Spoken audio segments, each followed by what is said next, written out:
of the People 90.3 FM. This is the World News. My name is Esther Wachuku and these are the top stories. Oil marketers increase petrol pump price again. Panic as NBAD governance protester faints in court. Wike asks to leave Rivers State alone. Rivers government speaks on Fubara shutting down NNPCL, other oil companies. House of Reps orders INEC to vacate council secretariats nationwide. Details now.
Thank you for staying with us. The news begins with major oil marketers across Nigeria, raising the price of premium motor spirit, commonly referred to as petrol, from 1,010 naira to 1,050 naira per litre, reflecting a 4% increase in Lagos and surrounding regions. Independent marketers have also adjusted their prices, now ranging between 1,100 and 1,200 naira per litre, up from approximately 1,060 naira per litre, with prices varying by location. An investigation revealed that in the deregulated market, petrol prices are not standardized yet, which is leading to minor price differences across various dispensing outlets, although some dispensing outlets maintain similar rates. Meanwhile, Dangote Refinery has described the claim by the Independent Petroleum Marketers Association of Nigeria that its members are experiencing difficulties loading refined products from its facility as misleading. The refinery in a statement on Thursday clarified that there is no direct dealing with Ipman, neither has it accepted any money from it for petroleum purchases. You'll recall Ipman President Abubakar Garima had claimed during a televised interview that despite having paid 40 billion naira to the Nigerian National Petroleum Company Limited, members of the association are facing significant difficulties in loading petrol from the Dangote refinery in Lagos. However, Dangote, in a statement recently by its group chief branding and communication officer Anthony Chiejina, countered the Ipman boss, explaining that the petroleum marketers are yet to register or start dealing directly with the refinery. Elsewhere, there was mild drama today when some suspects brought before the Federal High Court in Abuja over the recent #NBAD governance protesters fainted in court.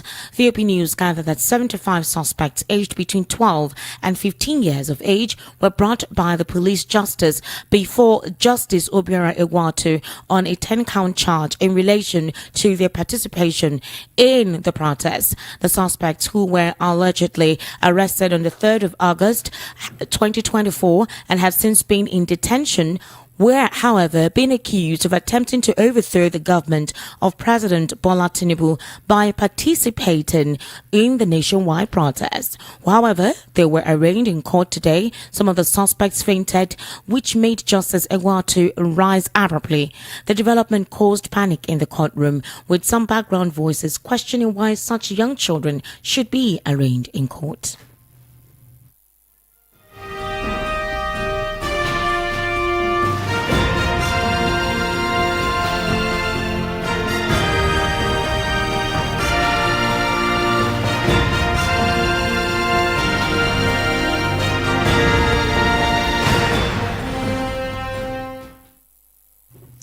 Meanwhile, the Minister of the Federal Capital Territory, Nyesom Wike, has been advised to leave Rivers State alone. The former Deputy Director of Action Aid, NJBJ, made the call on Thursday while speaking on the political crisis in Rivers State. Mrs. NJBJ said the time had come for the Minister of the Federal Capital Territory, Wike, and Governor Sim Fubara to repent. Speaking via Monitor television interview, the human rights activist regretted that politicians in Rivers State have failed to maximize the potential of the state because of politics. The former Action Aid Nigeria director lamented that Nigerian youth, companies and productivity have been affected because of the decisions of politicians. Elsewhere, the Rivers State government has debunked claims that Governor Sim Fubara has shut down the Nigerian National Petroleum Company Limited and other oil companies in the state. VP News understands that the allegation was made via a social media report. However, in a statement signed by the Commissioner for Information and Communications, Warisani Bojo Johnson, the Rivers State government said the report is not only false but a concocted propaganda. The government urged Rivers people to ignore the report, adding that Fubara has not ordered such a needless directive. In another development, the House of Representatives has ordered the Independent National Electoral Commission, INEC, to relocate all its local government offices out of the premises of the 774 council headquarters in Nigeria to neutral grounds. VOP News gathered that most INEC offices at the local government level are situated in the council secretariats. However, the House of Representatives has stated that this situation makes INEC live in the bondage of the council chairman, particularly when there is a domination of a single political party in the affected states. The lawmakers' order follows the unanimous adoption of a motion urgent need to relocate INEC local government offices to neutral venues, sponsored by the member representing Enugu East Isuzu Federal Constituency, Professor Paul Namchi, on Wednesday. Namchi, in his supporting arguments to the motion, cited Section 157 of the 1999 Constitution, which, according to him, guaranteed INEC unhindered autonomy and independence to conduct national elections.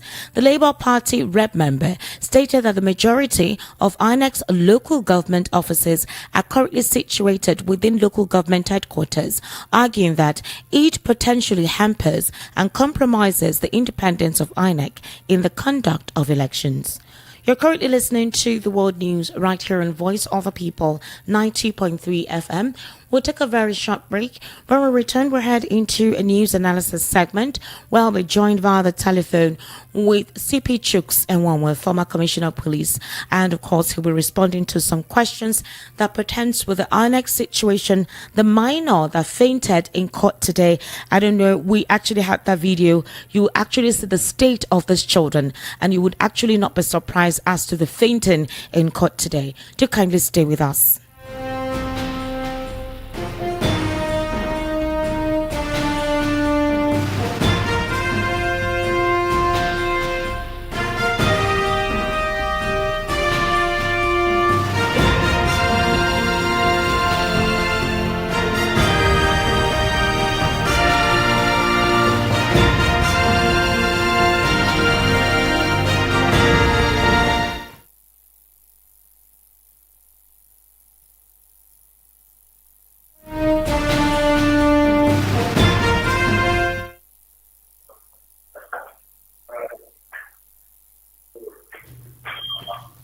CP Chuks, can you hear me? Hello, sir. On this line. Can you hear me? Yes, I can hear you. Very good. CP Chuks, just today, the End Bad Governance protesters, especially most of them were minors, appeared in court today. And apparently, one of them fainted. Now, I wish that you have seen that video. You could see the state of those children. They looked malnourished. It's not clear. It's not clear? Okay, I'm going to have to put you on speaker now. Is it very clear now? Can you hear me clearly now? All right, so I think it's a court situation. CP Chuks, today, some of the minors appeared in court for the End Bad Governance, some of them who were apprehended during the End Bad Governance protest. And it was quite unfortunate to see the state of those children. They looked so tiny. underfed. You could literally see their skeletons through the skin. And it's no wonder that they fainted. One of them fainted in the courtroom today. And it actually made the judge, Justice Egwatu, to actually ask why minors are appearing in court. Now, I would have thought that the police or the security agencies who apprehended these children know the right channel through which these children could be prosecuted. But it was quite unfortunate to see how these children ranging between the age of 12 and 15 years of age brought by the police before Justice Obiora Egwatu on a 10-count charge in relation to their participation in the protest. If you look at those children, most of them were those who were, flying the Russian flag during the End Bad Governance protests in the north. And these children looked malnourished. You need to see how they looked. If you're actually streaming on YouTube at this moment, a technical team should be able to upload that video for you to see the state of these children. Explain how this is applied in this part of the world. Even if these children have done something wrong, is there no special court to try these children? That's number one. Number two, since these children have been apprehended or kept within the custody of the police, are we saying they've not been properly fed? Have they been denied their fundamental human rights? As to the state of their condition, the physical appearance of these children in court today actually was appalling. It makes your state of empathy come to the fore. What's your take on this? The standard practice has always been that we have juvenile courts. You don't try children in conventional courts. In other words, since they are minors, they are supposed to be treated differently. They are supposed to be treated specially. It is inappropriate as far as the legal procedures. CP Chooks, Justice Obiora Egwatu had to get up from his bench, come down to where these children were laid on the floor. They were crying. They looked so skinny, so unhealthy, so unkept. You can imagine the condition these children were kept. Yes, they had done something wrong, but one would have thought that the most important thing will be their fundamental human rights. Right to eat well, right to be given a safe haven for them while they go through the prosecution channel or the prosecution process. You need to see how these children look, CP Chooks. They looked unkept. They looked malnourished. They looked poverty-stricken. Like during the Civil War, how the children looked. I'm literally describing to you the video. Almost like they denied them water, they denied them food. I thought that would have been the first port of call before the prosecution began. So is it surprising that one of them fainted due to the state at which they looked when they appeared in court today? That's exactly what I said earlier, that there's a way juveniles or minors are treated. They are not supposed to be treated or prosecuted the way adults are done. Okay. Under the law, they are presumed to be given special considerations, even if they are to be prosecuted. And secondly, people who are below the age of 16, apart from being minors, under the law too, are viewed to be, innocent until the contrary is proved. That's a presumption in law. In other words, if he or she does anything wrong, they believe that they are not matured enough to take decisions. Maybe they may have been misguided, or they may have they may have had the wrong counseling. And there are special cases. You don't bring them to conventional courts. You take them to juvenile courts. Even in detention too, they are usually expected to be given the same treatment in terms of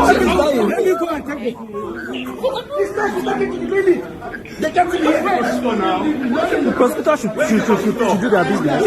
I can't hear children. What's up? in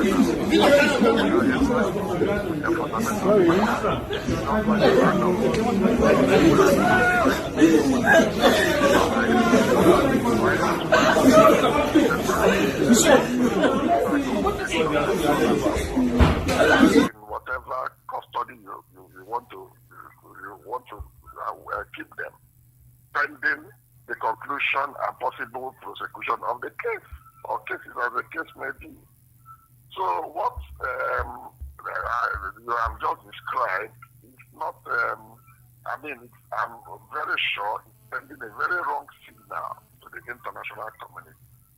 CP Chooks, okay. Yeah. For clarity purposes, for those of us who actually do not have the opportunity to watch to watch the news streaming live at this moment on YouTube, let me describe the scenario in this court today for those of our terrestrial audiences. The situation in the court that warranted the justice to come down from his bench is the fact that you have a couple of almost more than 12 children at where the what do you call them, either a witness and a prosecuting stand. Then a couple of them are also on the floor. Some of them look so weak and tired they can't stand on their own. One of them fainted, right, and another one is holding the head of the one that fainted. The children look so thin, they almost look like they've been denied proper access to good nutrition, water, food, almost like the living condition they've been kept has not been in a good state. You can literally see them crying. Their bones are jutting out on their skin, and it's almost like, what happened? Where do they keep these children? What do they do to them? They're so weak. They're literally crying based on the condition they've been kept. So that's the situation on ground. It's quite appalling because the police took these children. Nobody asked questions. We thought that the social welfare would come around to check on these protesters who are supposedly within the minor range of 12 to 15 years to ensure that they are properly taken care of while they continue to appear in court for their trial. But that's not the instance. That's not the case this time around. What we're seeing looks like children who were kept somewhere and they were not given proper meals to eat, no proper accommodation. They look so weak and tired to stand on their own. That's the scenario right now with the way this video is and the way this video portrays the children, how they are and how they appeared in court this morning. CP Chooks, let's move on to Mahmoud Yakub and Anek. Now, the House of Representatives, and this motion was led by a Labour Party House of Rep member, all right, as his name is Nnamchi. Professor Paul Nnamchi is saying that all INEC offices should be vacated within the 774 local government areas. Now, according to what Nnamchi is saying, he's saying that the situation makes INEC live in the bondage of the council chairman, particularly when there is a domination of a single political party in the affected state. So let's take, for example, the recent local government elections that were conducted. In some of the states, you can see that almost all the local governments were won by a particular party, predominantly by a political party.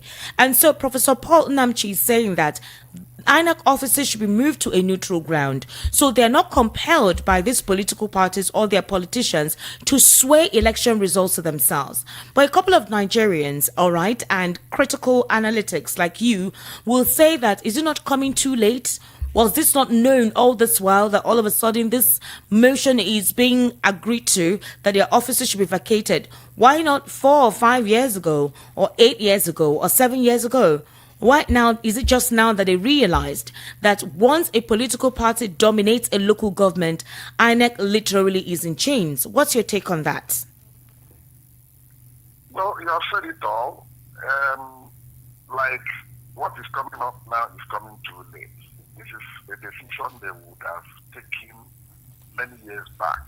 Okay. Because it's obvious that whoever is the incumbent governor, no matter the party that the person comes from, obviously ends up swaying the entire local government system, whether rightly or wrongly, to make sure he emasculates all to his own political party. Let us even take instances of 3 states now. If you look at Abia, where you have Labour Party, Okay. when they conducted the local government election, they collected all the seats. look at even Anambra, which is ABGA, Mm-hmm. another smaller opposition party. So do make sure he collected virtually all the seats. Mm. Look at even Kano, where you have an NPP, Yusuf being the governor, also collected all the seats. So the same thing, look at even Rivers, where you will say it's neither PDP, since Wike has collected the PDP structure for himself. Then the APC that he got for Tinubu, so he's sitting in on the fence and controlling partly APC and PDP. He wanted to stifle the governor. Mm. And the governor went to an unknown party, whether they call it the APP or something, and used that one to collect the entire seats in the local government seat. So you now see that the government, the incumbent governor or the government in those states are in charge. So it appears as if the INEC is just either to collude or to stand by and watch things and, rally along with the position of the state government. And that is exactly what is playing out. A couple of people feel that this is just protocol. Maybe, yes, the House of Reps has ordered does not necessarily mean that INEC will adhere to this directive. For example, Serap had actually written to the courts. Serap had sued INEC because of the fact that the prosecution of election officers, all right, have not begun.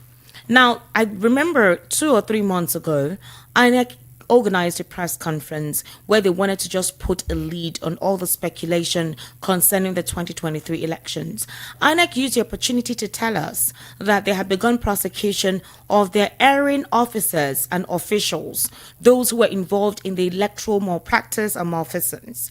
But they hadn't told us their names, they hadn't paraded them, they just told us that already the proceeding at the court had commenced. But up till now, we didn't hear any details until the court last week gave a mandatory order to their offices to be vacated to another neutral ground where they feel political parties will not influence election results. What's your take on this? Well, the system itself generally has question mark. Okay. For instance, look at what is playing out in Iraq. In terms of the local government elections, vis-a-vis the order of the Federal High Court there in Abuja against what is ongoing in that state. It will show you that there is so much confusion everywhere, and it appears that everybody is keeping quiet and watching while the thing is growing, is boiling gradually. And it is something that is of very serious concern and will require the government to sit down and address it. In fact, it even involves especially the judiciary. The judiciary, the way they are going, is very, very disturbing. It is extremely disturbing. They need to put, in fact, the new CJN, to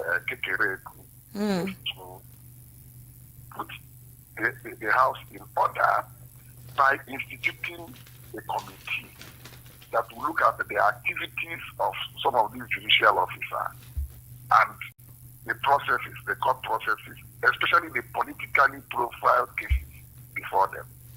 If they fail to address them, I have some fears that sooner or soonest, the public reaction, because people are angry, they are hungry, and they are agitating, they are frustrated. The reaction of the public will tantamount to something that we have never seen before. The way I'm seeing things gradually unfolding. And the same INEC should be very, very careful. They should take their time and try to be the arbiter that the Constitution has provided for them to be. They are not expected to play any role as if they have an interest or they are in one particular role. They have interest in any particular political party. That is not supposed to be the case. if it even entails overhauling that INEC, the president and commander-in-chief should look at that and set a legacy. Sweep away everybody that is not supposed to be there. Let them get out of that place. And like you are even saying that they are supposed to be on a neutral ground in some of those states, especially in the issue of the local government elections or their presence at the local government levels. You have to address that area. It is very key and urgent as things are, unfolding. And good enough, we just have one or two off-season elections coming up. One in Ondo, I think within the next 1 month or thereabouts. And then the one of Anambra is coming next year. These are still litmus tests for us to see what is going on in INEC. And then I will also want to advise Nigerians that, when the issues like this are coming up, they always look at the head, which is Mahmoud. Mahmoud's tenure is coming to an end by June, July next year. That's when he would have finished his 10-year run as chairman of INEC. Unless the president deems him fit to do a third term, which we have never seen before, to do a third term as chairman of INEC, then that is where we will now know that it sends a signal that will not be too good for 2027. The way his reputation has been dragged to the mud, his integrity has been put to question.